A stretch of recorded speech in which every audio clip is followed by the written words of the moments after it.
Shalom semuanya. Nah saudara, tadi Anda tahu beliau bukannya jobless baca Alkitab. Beliau seorang bankir, seorang yang super sibuk. Luar biasa, sekarang beliau menjadi koordinatornya daripada gerakan atau gemar baca Alkitab. Nah saudara, ya tepuk tangan buat saudara Jeffrey Hakim, seorang bankir ya. Nah sebelumnya kita dengar dari gubernur kita yang saya sudah sering di atas mimbar ini ceritakan.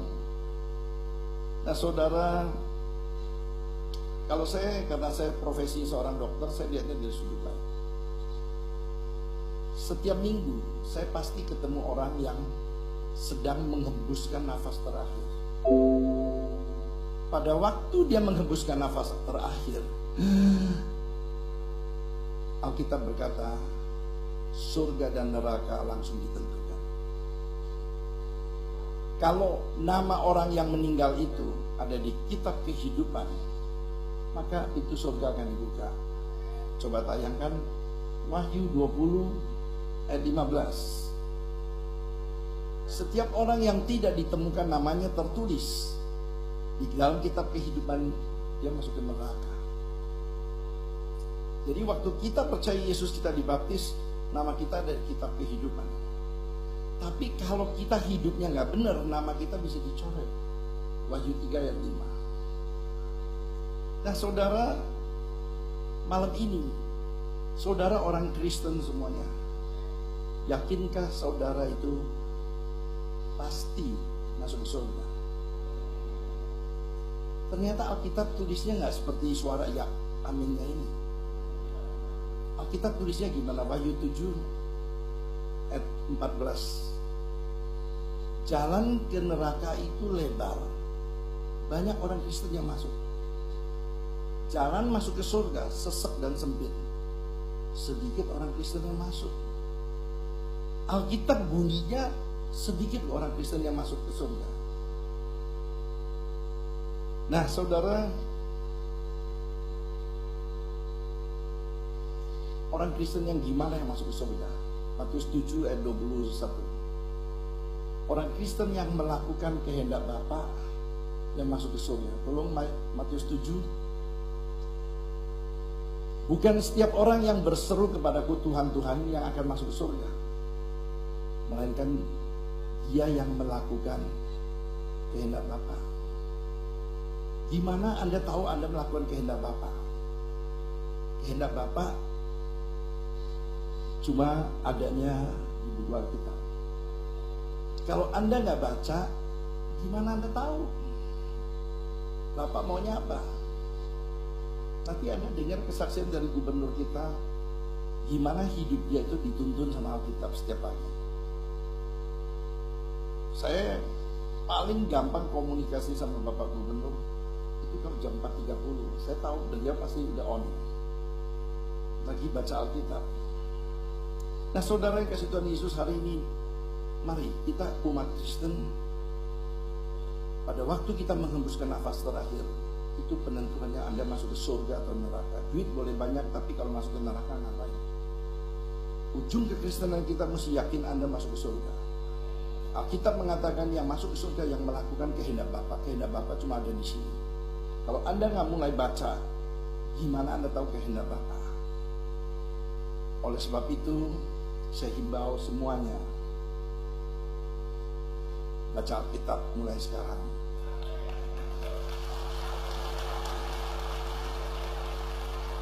Anda semua tahu, di gereja ini Anda diwajibkan. Di semua gereja di bawah penggembalaan saya, atau yang disebut dengan cabang CIKA, cabang khusus 7, atau Christ Kingdom 7, itu ada 9 cabang. Akhir Desember akan buka cabang ke-10 di Alam Sutra Mall. Nah saudara, mari saudara tahu, saudara dipaksa sama saya baca Alkitab. Kenapa? Karena saya mengasihi Anda. Saya nggak mau ujung kekristenan Anda itu di neraka. Kok mengerikan? Alkitab bunyinya gitu, sedikit orang Kristen yang masuk. Makanya Anda mesti baca. Nah, saya rindu semuanya pasti masuk ke kerajaan surga. Nah, saudara datang tentu bukan mau dengar saya. Yang mau dengar saya hari Minggu ini giliran saya khotbah di tempat ini. Tadi Bapak Gubernur tanya, ini berapa orang yang datang? Saya bilang ini cuma sebesar ibadah raya biasa. Kita hari Minggu bikin 5 kali ibadah. Jam 7, jam 9, jam 11, jam 2, jam setengah 5. Sekali ibadah gini 4.000 tempat penuh. Dan ditambah anak-anak yang di lantai 9 sampai yang Mandarin service itu kurang lebih 1.500. Jadi sekali ibadah di tempat ini 5.500. Nah, jiwa-jiwa yang baru Anda bisa bergabung mulai hari Minggu ini. Hari Minggu ini pagi akan dilayani oleh saya. Nah, saudara, kita nggak tunggu panjang lagi. Saudara, pasti Pak Gubernur juga rindu karena Anda tuh jemaat yang luar biasa, jemaat yang kedua Fajar, jemaat yang hari ini pasti banyak mendoakan buat Gubernur di dalam kasus-kasusnya. Mari kita undang Gubernur kita, Bapak Insinyur Basuki Cahayapurnama. Saya persilakan.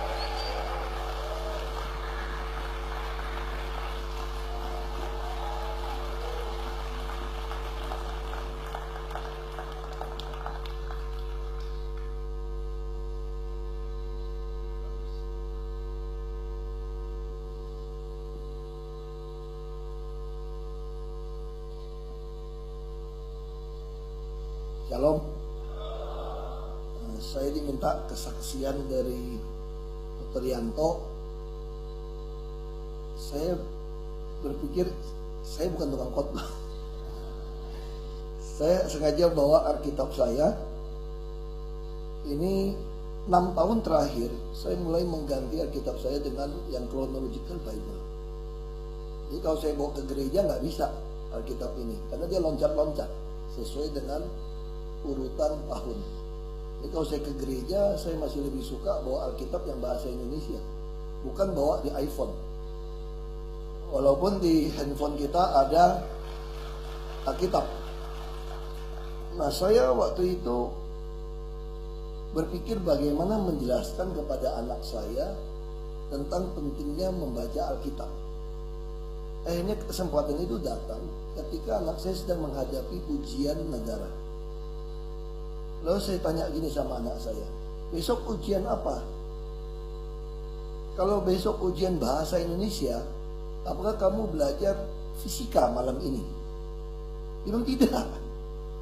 Enggak Pak katanya. Kalau besok bahasa Indonesia kita belajar bahasa Indonesia malam ini. Oh gitu ya. Kenapa gak belajar fisika saja? Ya ngapain dia bilang gitu? Terus saya tanya lagi pertanyaan kedua. Gimana kalau gurumu itu bilang begini, besok ujiannya gak kasih tahu kamu, pokoknya besok ujian aja. Langsung anak saya bilang, gak fair. Kalau gurumu memang edan gimana, saya bilang. Terus memang maksain kamu, pokoknya besok datang ujian.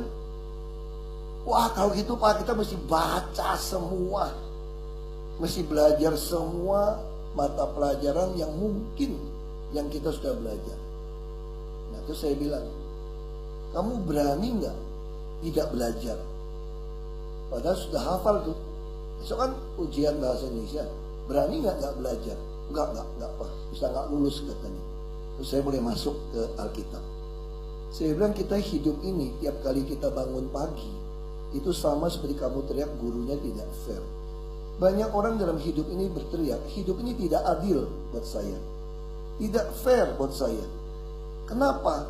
Sudah tahu hidup dunia ini tidak adil, ujiannya nggak jelas mau ujian apa tiap bangun pagi. Kamu masih kagak mau belajar lagi, gimana nggak fair? Itu kira-kira kehidupan kita.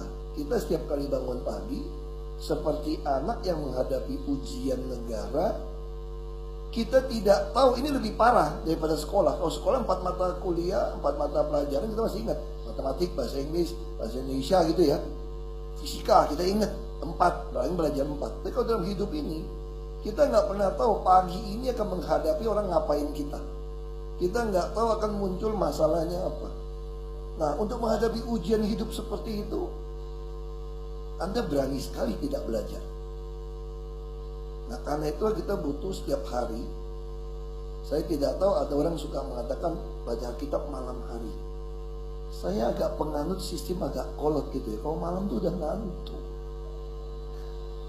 Saya kira kita harus memberikan yang terbaik buat Tuhan. Yang terbaik itu pasti waktu bangun tidur. Ketika kita stamina kita paling baik. Nah, saya kira itu yang saya alami. Bisa contoh waktu saya berpolitik. Saya mulai baca Alkitab itu, saya lupa sejak kapan gitu ya. Tapi kira-kira saya udah kuliah. Baru masuk kuliah. Tentu saudara juga jangan anggap saya Superman baca habis sudah 20 kali, 30 kali. Enggak. Waktu baru mulai sama, bolong-bolong juga. Kita selalu disiplin baca kitab. Kejadian masih semangat. Keluaran lumayan lah. Imamat langsung drop. Hilang aja udah. Lalu mulai cari-cari formula. Kita loncat deh perjanjian baru gitu ya. Gitu masuk ke Roma, pusing luar biasa itu. Matius, Markus, Lukas, Yohanes ya masih lumayan lah. Kisah para rasul yang suka sejarah masih lumayan. Itu loncat itu pusing gitu. Lalu kita mulai ngajar lagi loncat. Udah sehari lumayan sekali. Amsal saja per tanggal 1, 2, 3. Nggak beres juga. Terus Mazmur deh, Mazmur. Kita mulai lagi 150. Ya minimal sebulan. Ya lumayan lah kita baca satu-satu kan nanti kan 5 bulan juga naik turun. Saya baru mulai disiplin itu karena pergumulan sebetulnya. Kadang-kadang hidup ini saya baca saja. Saya masih ingat papa saya waktu itu masih hidup. Saya mulai keranjingan baca Alkitab waktu saya kuliah. Di situ saya bisa merasa waktu saya masih tinggal di Blok 5 Muara Karang. Saya bisa sampai merasa saya nggak mau pindah dari rumah ini. Walaupun rumahnya kecil. Hanya 8 kali 15. Dengan kamar yang begitu kecil. Saya bisa merasa ada Tuhan di sana. Ya pagi saya baca, papa saya waktu itu belum percaya. Dia mulai marah. Saya kirim kamu ke Jakarta tuh buat sekolah ya, bukan baca Alkitab ya. Lu mau jadi pendeta lu? Mau jadi boksu? Saya nggak ngerti, saya baca, tapi saya rasakan Tuhan hadir begitu enak. Makanya tadi kan katakan kita jembatan yang bentuk roh dan kebenaran. Kebenaran hanya ada dalam firman Tuhan. Banyak orang hari ini kita jadi 2 ekstrim yang salah. Satu roh melulu, nggak tahu roh apa. Bilangnya Roh Kudus tahu dari mana kebenaran? Lama-lama Roh Kudus loh bilang. Satu cuma ngomong kebenaran, tapi tidak pernah mengalami hubungan roh dengan Tuhan. Makanya ini gereja ini harus seimbang 2. Kita harus ngalamin Tuhan secara pribadi. Kita masih seperti Daud yang bisa bilang kita itu curhat. Itu yang dilakukan oleh, saya cerita, Tuhan berbicara kita juga bukan hanya lewat Alkitab, lewat buku-buku rohani juga. Saya pernah lagi baca Alkitab, saya lupa di Keluaran 22 kalau nggak salah. Itu Musa mempunyai sebuah custom, punya kebiasaan, set up tent of meeting, tenda pertemuan di luar perkenahan. Lalu Musa bicara dengan Tuhan itu face to face, muka ketemu muka, seperti seorang teman. Tentu Joshua nunggu di luar. Ini menarik. Waktu saya baca itu, saya merasakan, saya bisa menafsirkan bagaimana suasana Musa menghadapi, harus mengadministrasi gitu banyak masa. Lalu dia datang kepada Tuhan, ngomong muka dengan muka kayak temen. Kayak kita chat lah kira-kira gitu. Ini bukan chat, betul kayak temen, ngomong. Nah waktu saya baca itu saya dapat. Saya kaget luar biasa, ada seorang penginjil memberikan saya sebuah kopi. Menarik sekali. Saya kira cuma 4 lembar kira-kira gitu. Karena ini buku abad keempat. Masih tulis Daud diterjemahkan. Ini buku dengan judul The Life of Moses by Santa de Gregory of Nyssa. Buku abad keempat, diterjemahkan hanya 2 lembar. Waktu saya baca buku itu, ternyata dia juga mengambil, kalau nggak salah Keluaran 22 itu tentang Musa face to face like a friend. Langsung saya bisa ngerasakan tafsiran orang yang begitu sederhana nulis di daun waktu itu, hanya 4 halaman kecil dipotong begitu pendek, persis seperti tafsiran saya. Bisa membayangkan Musa. Di situ saya bisa bilang Tuhan, benar-benar Tuhan yang dulu sekarang akan datang sama. Roh Tuhan yang sama.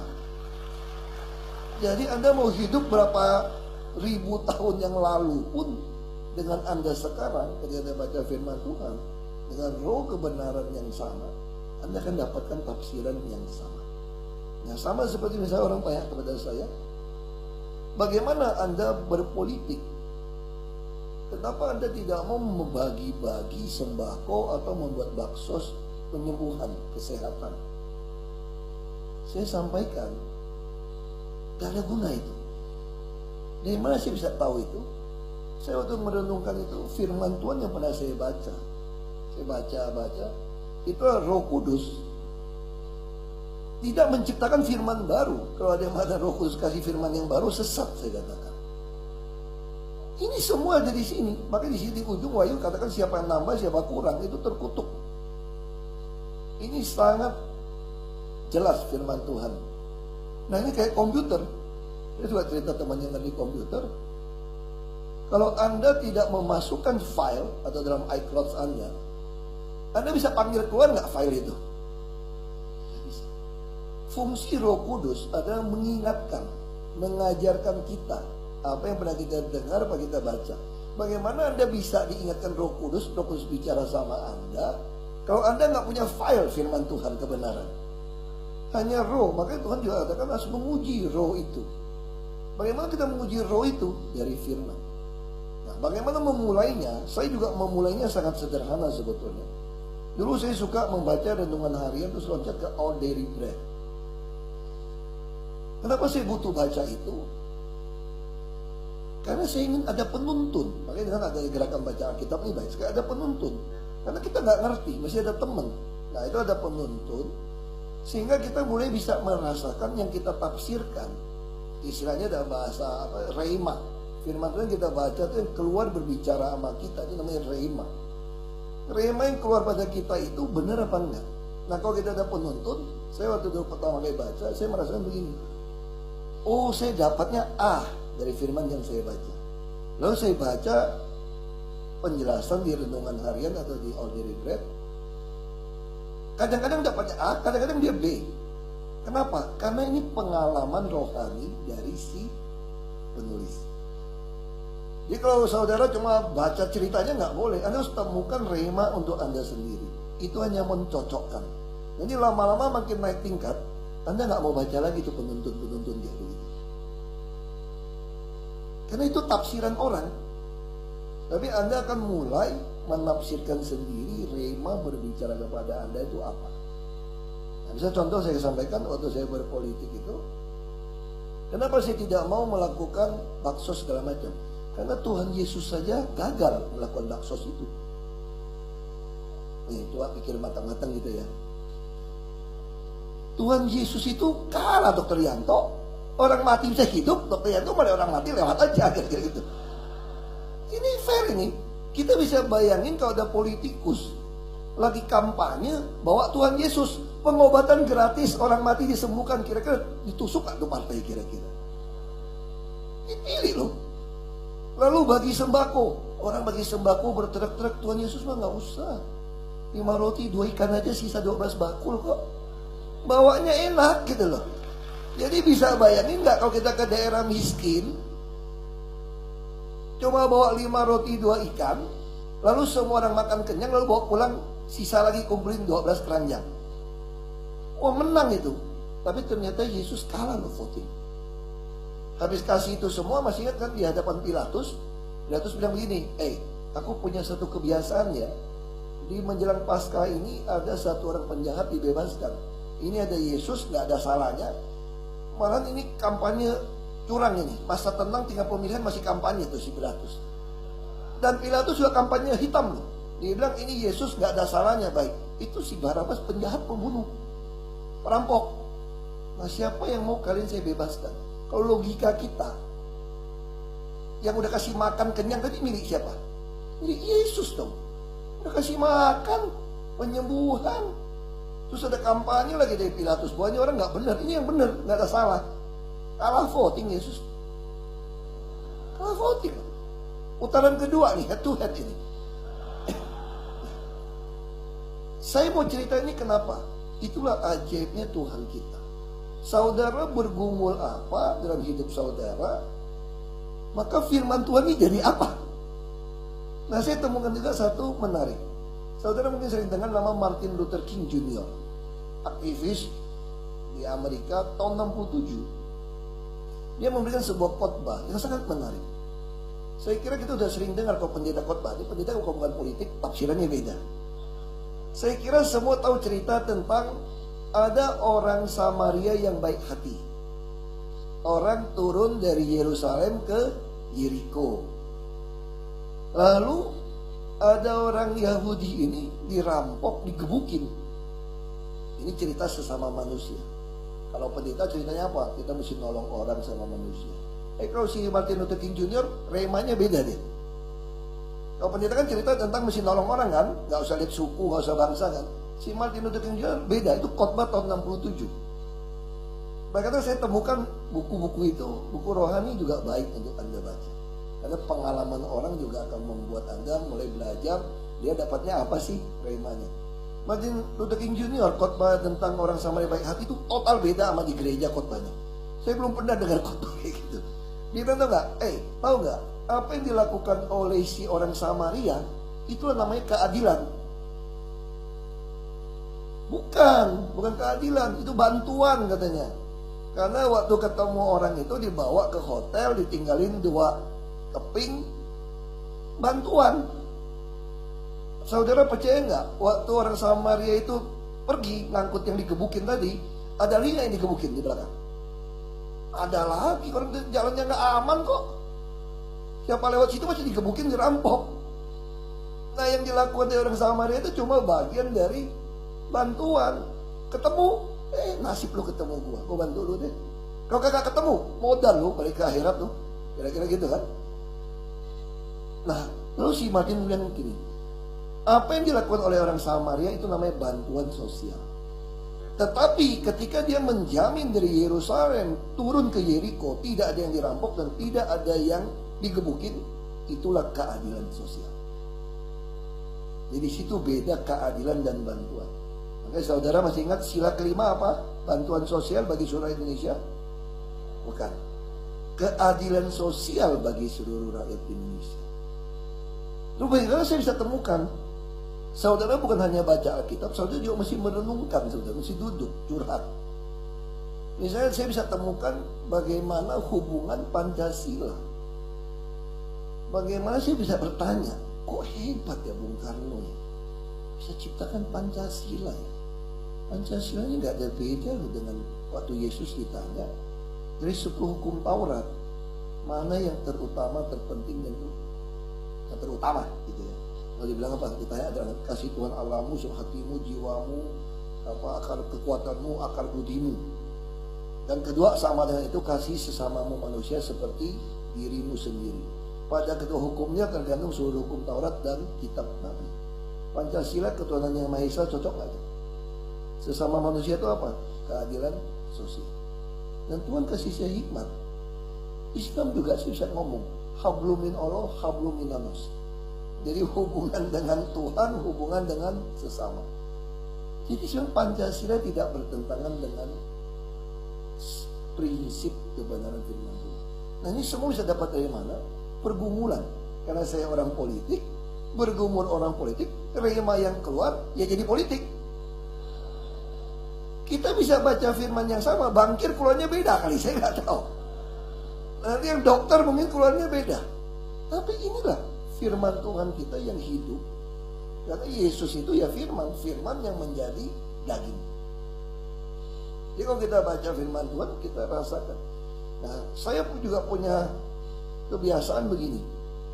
Inggris saya itu agak jelek, buruk. Saya ngerti sekali, saya punya handicap. Makanya saya beli Alkitab saya itu adalah New Living Translation. Ini bahasa sehari-hari, saya suka. Lalu saya baca kenceng-kenceng tiap pagi firman Tuhan itu.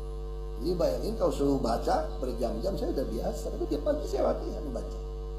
Ternyata itu ada gunanya juga. Jadi pejabat baca melulu, aku santai aja. Karena aku udah sering baca. Baca Inggris lebih susah lagi. Nah kalau kedengaran pronunciation-nya agak salah, saya buka kamus. Jadi saya juga belajar Inggris sekarang melalui Alkitab ini. Dan perbendaharaan kalau menurut saya suka sarankan teman saya, bahkan yang bukan Kristen, kamu mau tahu nggak buku Inggris terbaik di dunia untuk belajar bahasa Inggris? Apa? Alkitab. Dari huruf, angka, lagu, lengkap semua di sini. Nah ngomong aja apa? Sampai warna, sampai ukuran semua lengkap. Itu Anda baca di Alkitab, Anda sebenarnya lagi belajar bahasa Inggris. Tapi ada kamusnya. Misalnya saya beri contoh gini. Alkitab ini menarik sekali gitu loh. Saya dulu bisa temuan gini. Saya suka iseng teman. Masih ingat nggak? Waktu ada 2 pengintai. Ada pelacur yang namanya Rahab di kota Yeriko. Ada umpetin. Lalu Rahab ini salah satu nenek moyangnya Yesus. Saya lagi berpikir, ini pengintainya siapa namanya? Jangan-jangan dia jatuh cinta ngumpet-ngumpetin orang ini. Ini menarik gitu loh. Lalu saya baca silsilah, namanya Salmon. Di Alkitab nggak sebutin, saya langsung tebak. Ini jangan-jangan yang janji kasih ikat merah itu namanya Salmon. Ini menarik. Jadi waktu kita baca Alkitab pun kita bisa bertanya. Yang paling menarik lagi juga, saya suka terjemahan begini. Salomo, saya bisa cerita sama mereka. Waktu itu sedang ribut soal lokalisasi pelacur. Saya dikritik.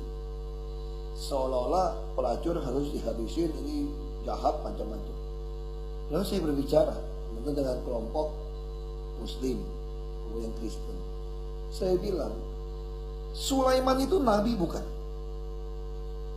Iya. Semua bilang iya. Saya bilang Raja Sulaiman Salomo. Oke. Pertanyaan saya, kalian paling bangga menceritakan kisah Sulaiman atau Salomo.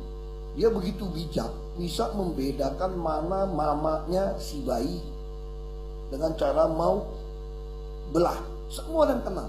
Tapi pernah gak kalian berpikir, kok bisa 2 orang pelacur mengaku pelacur, melahirkan anak haram, menghadap ke istana, ketemu Salomo, bisa masuk sampai ke dalam istana itu tidak mudah saya kira. Kok bisa? Harusnya pelacur kan dirajam sampai mati kalau hukum Taurat. Kenapa Salomo tidak lakukan?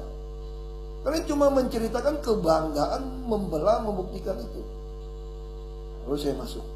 Itulah yang Yesus lakukan ketika ditanya, ada orang ketangkep berzina, ditanya sama Yesus, ini mau kita rajam. Lalu Yesus tulis, yang tidak berdosa yang lempar batu duluan, sampai pergi tidak ada.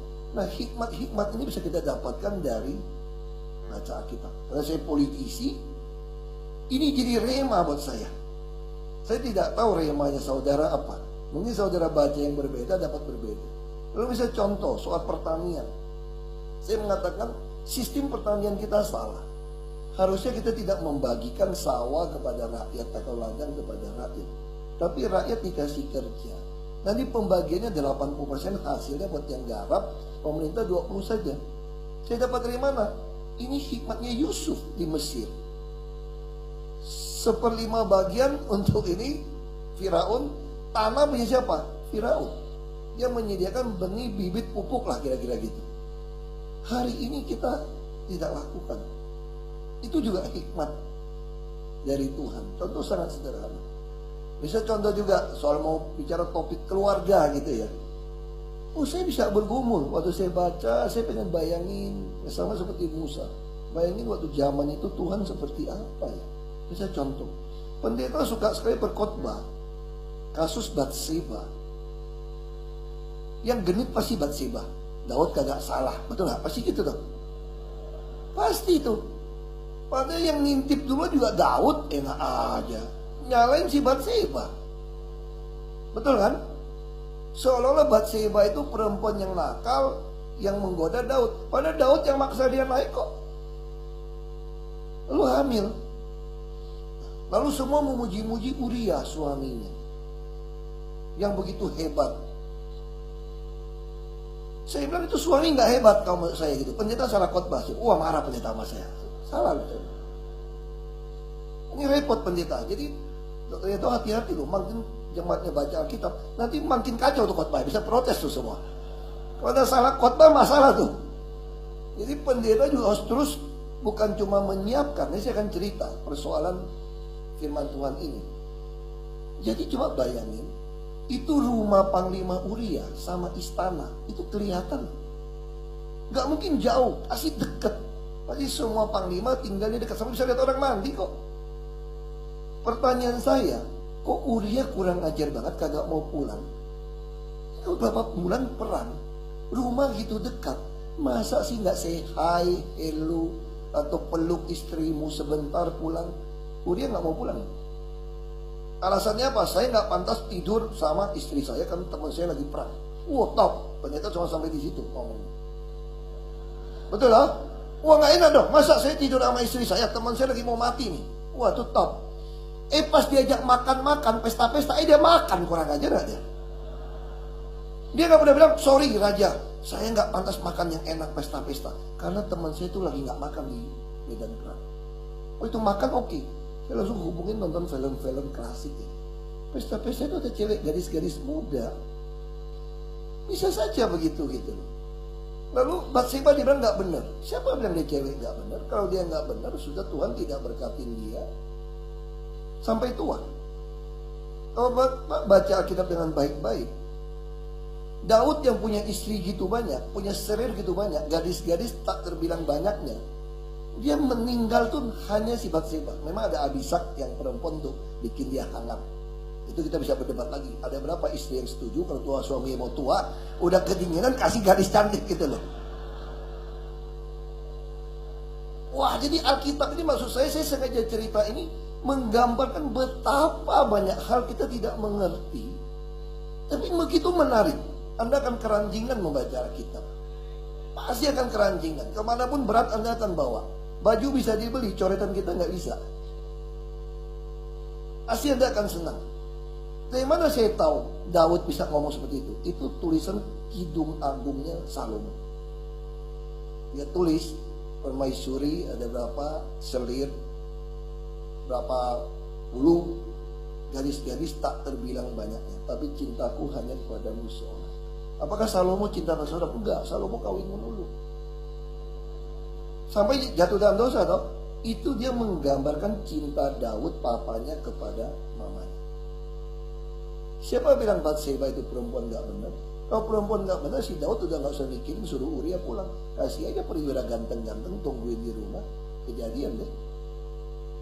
Jadi kadang-kadang maksud saya hal-hal ini juga menarik untuk kita mendalami. Sebetulnya yang terjadi di zaman itu tuh apa? Kalau kita mulai bisa bergumul dalam pergumulan kita. Misalnya contoh gini juga sederhana. Saya pernah sharing sama pendeta. Waktu itu ada penginjil meninggal mendadak, kecelakaan. Kita lagi bikin retret keluarga di puncak. Saya kebetulan ketua majelis. Gak ada pengganti hamba Tuhan karena kelas begitu banyak. Saya diminta untuk mengisi kelas pagi. Oh, dikasih saya bahan. Saya baca itu bahan. Itu saya baca itu bahan. Jam 6 kira-kira kita akan mulai waktu teduh bersama. Pendalaman firman Tuhan bersama. Saya tetap bangun 4:30. Waktu saya membaca firman Tuhan itu, apa yang keluar dalam pikiran saya? Semua bahan untuk jam 6 saya ngomong. Kenapa? Oh, saya pengen membuat good impression dong. Ini pertama kali ketua majelis ngomong Wah, saya akan berusaha, saya akan khotbah sebaik mungkin sampai Anda terimpresi. Oh, hebat juga Ahok itu ya. Bisa share, bisa khotbah dengan baik begitu. Waktu pagi itu saya membaca firman Tuhan, yang keluar adalah bahan. Kitab saya kan baca kan setahun habis. Ini 1 tahun habis. Ini waktu saya baca pagi tidak ada hubungan dengan bahan saya akan mengajar. Tapi sepanjang saya baca ini, yang saya pikirin adalah bahan untuk mengajar. Langsung saya minta Tuhan tolong stop. Bahan nanti ngajar saya sudah pelajari urusan nanti. Saya bisa men-sharingkan pengalaman Rema pagi ini, urusan saya itu ekstra bonus untuk yang benar. Tapi saya mau hari ini. Waktu saya keluar jalan, ketemu pendeta. Saya ngomong, Musa, sekarang saya bisa ngerti Musa. Hamba Tuhan pun bisa jatuh. Wah, kenapa? Saya khawatir hamba Tuhan itu hanya berpikir baca Alkitab buat khotbah. Tidak pernah baca Alkitab untuk dia sendiri. Rema buat hidup dia sendiri menghadapi ujian. Ini kita terlalu baik khotbah hanya mikirin bagaimana saya menyiapkan bahan khotbah. Tapi dia tidak pernah menyiapkan bahan untuk dia. Lalu saya terjemahkan ini, gimana kamu bisa punya pikiran gitu? Tadi pagi saya ngalamin, saya bilang. Saya ngalamin, saya tiba-tiba lupa Rema untuk bicara dengan saya. Saya hanya berpikir bagaimana mengimpresi orang begitu banyak. Berarti saya gak dapat apa-apa sebetulnya. Saya hanya baca Alkitab, doa untuk kasih impresi ke orang, bisa membagikan firman buat orang. Pada pengalaman roh saya dengan Tuhan, tidak. Ini ibarat ini saya bilang. Ini kalau ada dahan pohon ya, dahan pohon. Ini jadi orang Kristen yang bilang ini, saya sudah 30 tahun ya jadi Kristen ya.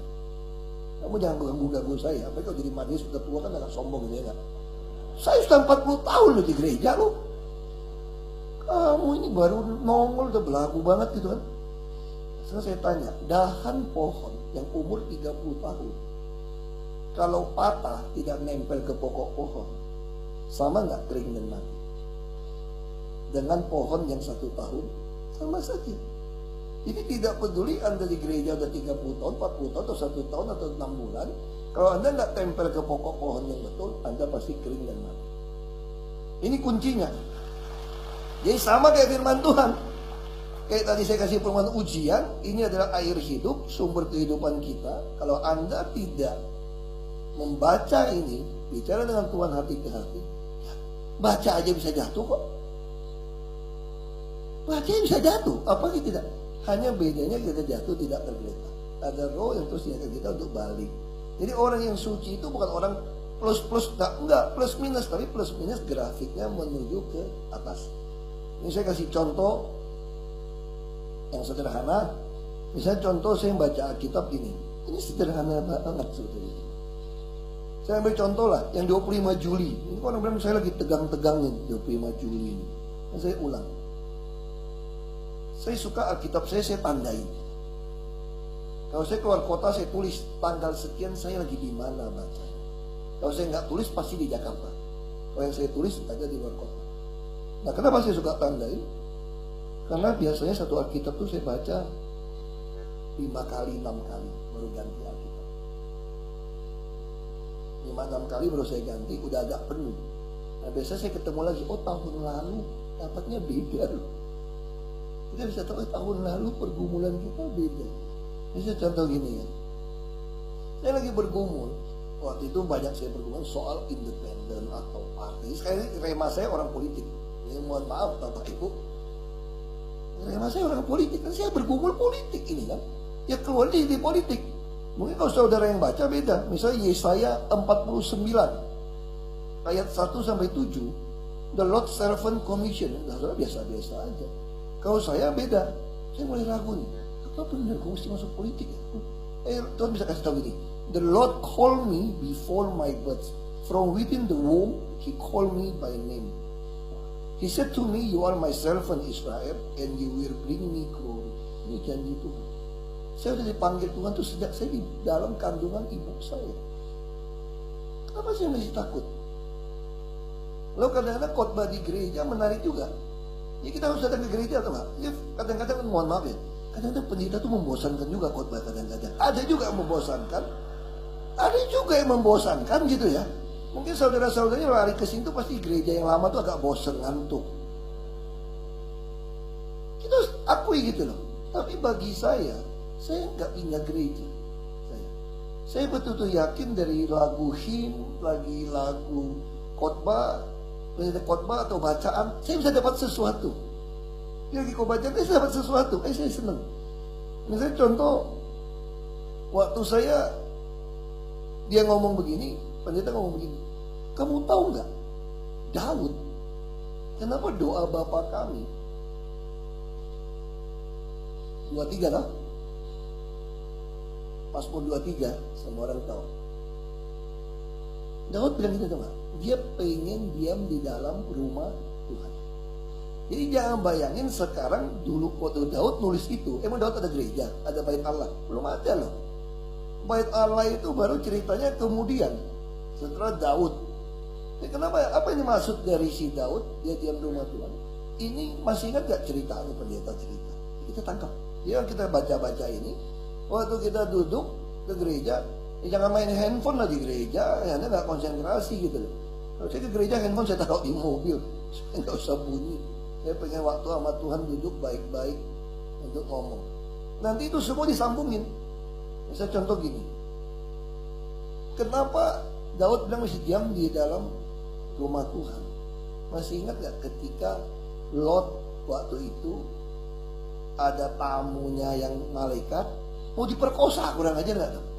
Lalu si Lot bilang gini, lu ambil anak gadis aku deh yang masih perawan. Itu bukan berarti korbanin anak lu. Itu adalah tradisi orang timur, termasuk Yahudi.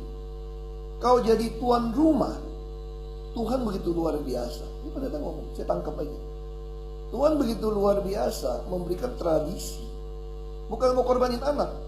Kalau ada tamu datang, ada yang mau ganggu, langkahi dulu mayat saya dan keluarga saya, baru sentuh tamu saya. Makanya Alkitab dikasih kita begitu gambar yang begitu ekstrim. Kok lo gila ya? Ada orang mau minta tamunya diperkosa, kok dia kasih anak gadisnya yang masih perawan. Bukan itu yang dia mau ditunjukkan. Itu mau ditunjukkan bahwa Lot adalah tuan rumah yang baik. Lalu ini disambungkanlah dengan doa Bapa kami surga tadi. Kenapa Daud mengatakan saya mau diam di dalam rumah Tuhan? Artinya apa? Kalau ada orang mau ganggu Daud, Tuhan akan bilang apa? Langkahi dulu mayatku. Itu artinya. Ini hubungannya seperti itu.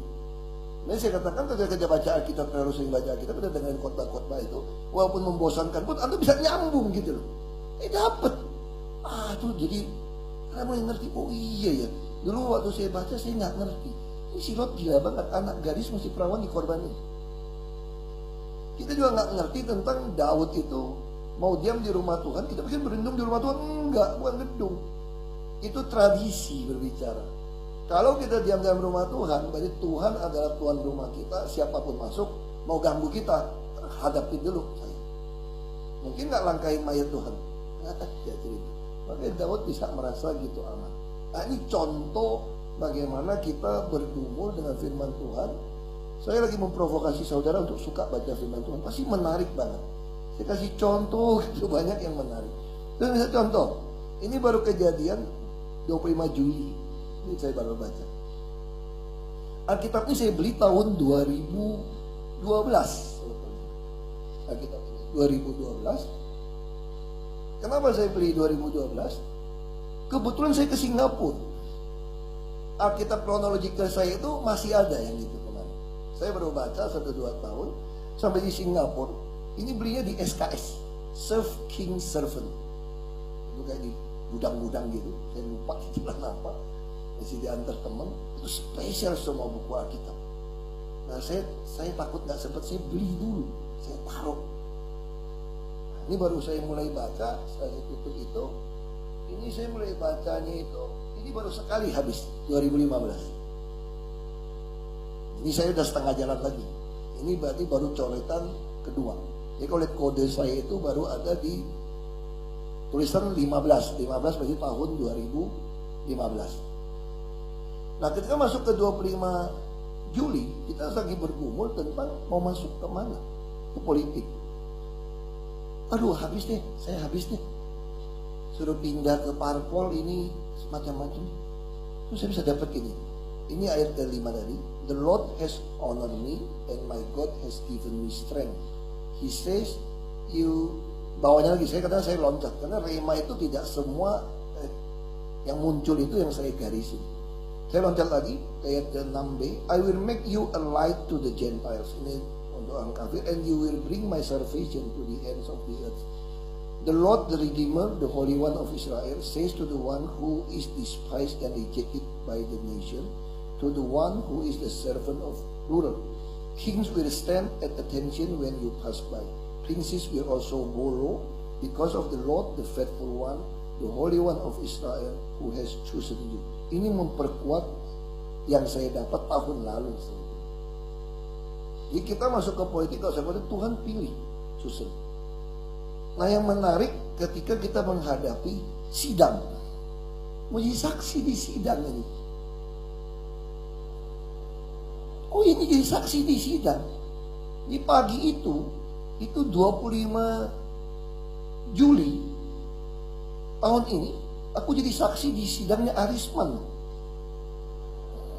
Jam 15. Paginya saya dapat, Tuhan, saya kenapa bersaksi? Tadi pagi pun saya bergumul, Tuhan hari ini saya bersaksi 3 lokasi loh.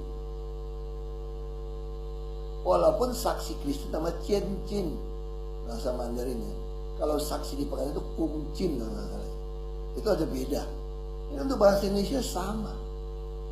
Yang kedua di MK saya hanya duduk, orang liatin, orang ledekin, saya diem. Itu juga saksi, kita shoot TV. Kita jadi saksi. Hari ini saya 3 kali nih. Satu di sidang Tipikor, sore di MK, malamnya di sini. Ini 3 kali. Disaksi 3 kali saya hari ini. Masih saya berpikir ini pun God's providential control. Nah waktu baca itu lucu banget tuh enggak? Waktu saya baca itu ya. Waktu saya baca itu, ini sederhana sekali. Ini ada di Yesaya 49 ayat 50. All the world will know that I the Lord am your Savior and your Redeemer, the mighty one of Israel. Saya tulis saksi.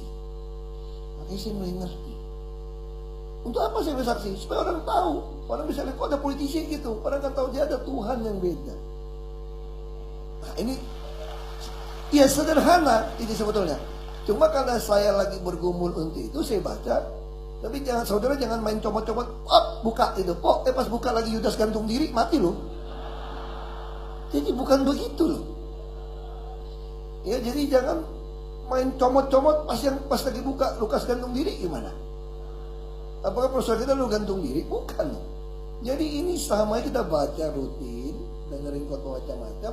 Roh Kudus lah yang akan merancang semua roh dan kebenaran ini yang akan membuat kita bisa dapatkan ini. Ya saya kira waktu saya bisa sharingkan banyak hal gitu ya. Mungkin terakhir sebelum bubaran gitu ya.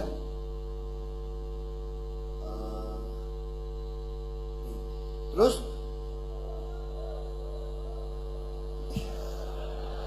tunggu. Oh saya bisa sharing 10 jam pun oke loh, hati-hati. Asal saya bawa Alkitab saya. Karena ini tiap hari punya pergumulan saya tulis.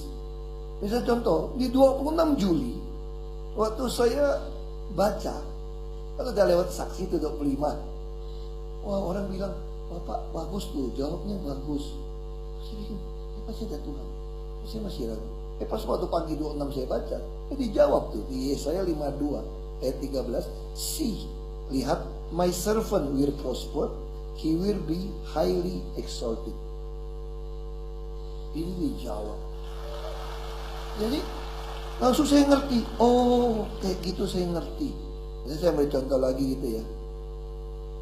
Ini juga tetap di 26. Kita lagi bergumul sekali tentang soal pindah ke parpol.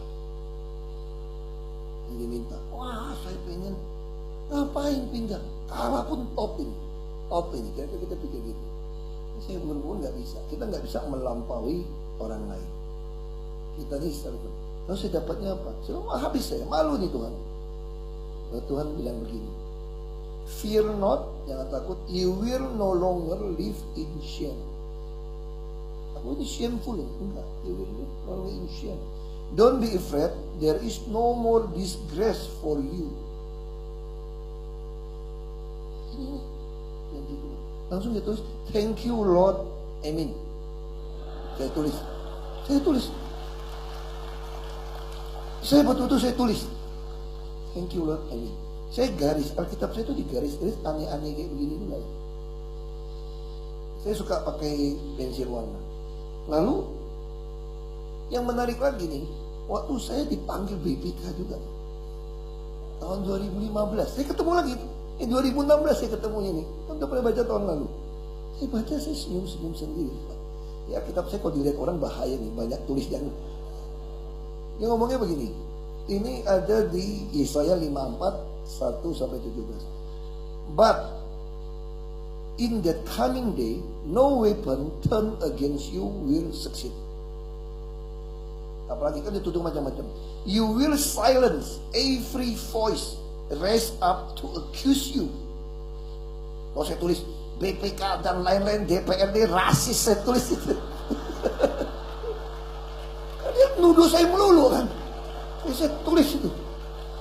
Saya tulis kayak gitu kan.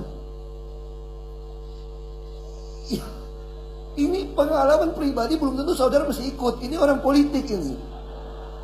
Jadi saya harap malam ini saudara begitu mulai baca, Alkitab saudara juga tulis. Tukang jual kelontong pun keluarnya tukang kurang ajar loh, timbangan nggak pas gitu ya. Anda akan keluar tuh, saya nggak ngerti gitu nanti. Pasti masing-masing orang akan ngalamin. Terus apa lagi teman? Saya waktu baca ke bawah lagi Yesaya 55, saya bersyukur banget. Saya ingat ketika Tuhan panggil saya jadi bupati. Tuhan titipkan seorang anak laki-laki yang saya kasih nama Daud. Anak bontot saya itu Daud. Itu saya yakin Tuhan janji Tuhan untuk saya ke politik waktu itu. Ketika saya lagi goyang. Apa benar gaji itu kecil, susah banget begitu. Saya waktu baca ini di Yesaya 55, saya ketemu lagi. Ini bagus banget waktu saya baca gitu. I will make an everlasting covenant with you. I will give you all the unfailing love I promised to David. See how I use him to display my power among the peoples. I made him a leader among the nation. You also will command nation you do not know. And people unknown to you will come running to obey. Because I, the Lord your God, the Holy One of Israel, have made you glorious. Lalu waktu David saya tulis apa? Daud. Saya tulis nama anak saya Daud. Ini ingatkan saya di tahun 2006.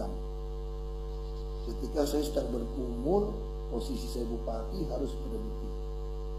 Nah ini waktu baca ini bisa diingatkan lagi, refresh lagi. Nah banyak lagi contoh. Misalnya waktu saya bergumul lagi di 27, saya jadi irup itu 27 irup di TNI tahun lalu. Ini cerita tahun 2016. Waktu itu cerita puasa. Ada orang ngomong gini sama saya, kamu nggak puasa? Nggak kayak 40 hari 30 hari. Saya tidak menentang puasa loh. Saya tidak menentang puasa. Ada yang puasa minum, puasa makan, ada yang hanya macam-macam gitu. Tapi waktu saya bertanya tentang Tuhan, gimana sih Tuhan puasa yang kamu pengen gitu. Tentu semua orang punya panggilan. Bisa puasa, it's okay. Tapi kita nggak bisa dipaksa untuk puasa juga kadang-kadang gitu loh. Kayak sakit mah gimana dokter? Tentu ada yang musisat juga. Dia sakit mah, dia bisa bersaksi, dari puasa sama Tuhan justru mahnya sembuh. Tapi tidak semua orang harus mengalami itu pengalaman pribadi. Terus saya membaca ini di Yesaya 58. Wah saya baca, saya kaget. Tell my people Israel of their sins, yet they act so pious. They come to the temple every day. Come to the temple every day. And seem delighted to learn all about me. They act like a righteous nation that would never abandon the laws of its God. They ask me to take action on their behalf. Kadang-kadang nama Tuhan mau bunuh orang ini. Pretending they want to be near me. We have fasted before you, they say. Why aren't you impressed? We have been very hard on ourselves and you don't even notice it. Saya terus munafik narsis. Lalu ya Tuhan pengen apa? Di sini dia jawab. Di ayat ke-6. No, this is the kind of fasting I want. Free those who are wrongly employed in prison. Lighten the burden of those who work for you. Ya, sama pegawai kita tuh jauh lebih penting ada jangan nekan pegawai. Let the oppressed go free and remove the chains that bind people. Share your food with the hungry and give shelter to the homeless. Give clothes to those who need them and do not hide from relatives who need your help. Ini puasa sesungguhnya. Ini kata Tuhan. Saya bisa kata. Bukan belum tentu waktu saudara baca ini dapatnya ini loh. Bisa saja saudara disuruh puasa. Saya nggak mengatakan itu. Makanya saya yang paling penting saya katakan saudara harus cari masing-masing, baca dengan bergabung seperti ini menemukan. Terus saya tahu. Habis itu nggak saya. Terus saya bilang Tuhan, emangnya gue mau diapain sih di sini gitu? Aku udah ngalah, udah submit. Aku di politik mau ngapain gitu loh. Aku udah berpikir ikut pilkada, udah pakai independen aja deh. Kalau nggak bisa ikut ya sudah, berarti aku bye-bye sampai Oktober saja. Ngapain gue ikut lagi? Berarti Tuhan nggak pengen saya jadi gubernur lagi dong. Kenapa tiba-tiba suruh Pak Jokowi ketemu saya mesti lewat partai, ada partai yang mau supaya tidak jadi harus ikut. Saya dapat. Saya dapatnya sangat sederhana sebetulnya. Then you, ini di ayat 12, will be known as a rebuilder of walls and a restorer of home. Lalu saya tulis rumah Pancasila. Ini yang selalu saya sampaikan pada orang. Kalau Ahok bisa terpilih gubernur, ini bangsa ini membuat landasan fondasi. Itulah Undang-Undang Dasar 45, NKRI, Bhinneka Tunggal Ika, dan Pancasila. Fondasi dari founding father dari negara ini. Lalu ketika saya bisa jadi bupati di tempat Belitung Timur, ini mulai naik bahkan. Kalau saya di Jakarta bisa terpilih, itu sama saja rumah tembok Pancasila jadi. Kalau satu hari orang minoritas bisa jadi presiden, berarti atapnya jadi. Nah ini yang saya dapatkan, ini dalam rangka untuk membuat rumah Pancasila. Nah tentu banyak sekali yang saya coret gitu ya. Ada juga yang lucu-lucu. Nanti kalau kita cerita sini kurang elok, nanti orang bisa. Ada lucu-lucu gitu loh. Ini lucu-lucu dah. Nanti kapan aku cerita sama Musa sendiri aja masih ketawa Musa. Musa masih ketawa. Lalu waktu itu Pak Jokowi mau pelantikan, waktu 7 Juli pelantikan menteri di Safel 2. So, terus bilang, emangnya gue menteri? Emang gue ini siapa Tuhan? Tuhan jawab saya, you will be called priest of the Lord, minister of our God. Dan minister of our God. Menteri gitu, minister. Nah ini semua yang menghibur kita. Misalnya juga contoh, saya terakhir bilang begini, wah ini betul-betul bikin malu nih saya bilang nih, ya kan? Saya mesti ngomong apa ya? Kadang-kadang yang paling menarik, saya diundang tahun 2015, misalnya contoh, bicara depan Polda Metro sama Baris Krim, semua jenderal. Perwira, wah, gue mesti ngomong apa nih? Kita tahu polisi dong, gue ngomong beneran bahaya juga loh. Kita ngomong bener gimana? Tuhan bilang gini, look, I have put my words in your mouth. Today I appoint you to stand up against nation and kingdom. Some you must uproot and tear down, destroy and overthrow. Other you must build up and plant. Tell them everything, bawa lagi, I tell you to say, do not be afraid of them. All I will make you look foolish in front of them, for see today I have made you strong. Oke, saya bisa berdiri, sampaikan pidato ini. Tentu waktu kita terbatas, banyak sekali kalau kita mau menggambarkan ini. Tapi saya ingin sekali kita bergumul bersama, saling mendoakan. Tapi sumber kita adalah firman Tuhan. Ya, saya juga bukan promosi untuk beli Alkitab ini, saya tidak punya saham di Tinder Publisher. Ini saya suka karena di sini disebut the 1 year chronological Bible also has 365 daily reading to help you read the entire Bible chronologically in 1 year. Transition statement to help you understand why some scripture portion appear where they do. Terus yang ketiga, historical dates indicating when the events actually occur. Bawa lagi a general timeline of major events to give you a clear overview of Israel's history. A scripture index is chronological order to help you find your favorite passage quickly and easily. Dan ini adalah yang New Living Translation. The entire text of the New Living Translation in 365 daily reading arranged in the order the events actually occur. Ini diatur sedemikian rupa. Saya kira itu semua. Tuhan memberkati kita.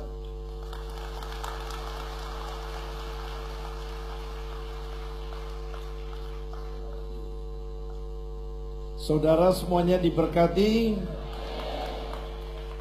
Nah, ternyata gubernur kita luar biasa khotbahnya. Walaupun pendeta sempat diserempet-serempet nih. Saudara mau memberkati gubernur kita? Mari kita bangkit berdiri. Kita arahkan tangan kita kepada Bapak Gubernur kita. Bapak, terima kasih malam hari ini Kau sudah mengirim gubernur kami untuk ke tempat ini untuk sharing pengalaman beliau tentang maknanya Alkitab di dalam hidup kami, Bapak. Biarlah Tuhan, kesaksian ini boleh menjadi berkat buat kami semua, sehingga kami adalah orang Kristen yang bersandar kepada Alkitab di dalam kehidupan kami, Bapak. Terima kasih untuk malam yang indah ini. Biar Engkau pakai gubernur kami, Tuhan, untuk mentransformasi Jakarta maupun Indonesia, Bapak.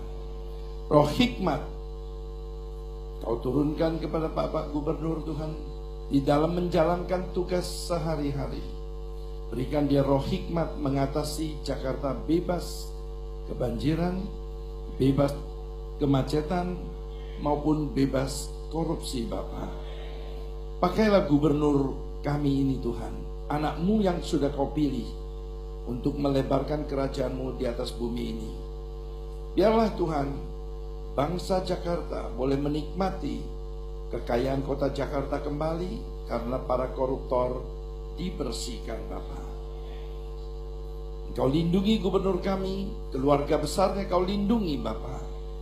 Kami percaya kemanapun dia pergi, sinar terang-Mu akan terpancar di dalam kehidupannya. Terima kasih Bapak, terima kasih Roh Kudus, terpuji nama-Mu. Semua yang percaya katakan amin. Tuhan memberkati.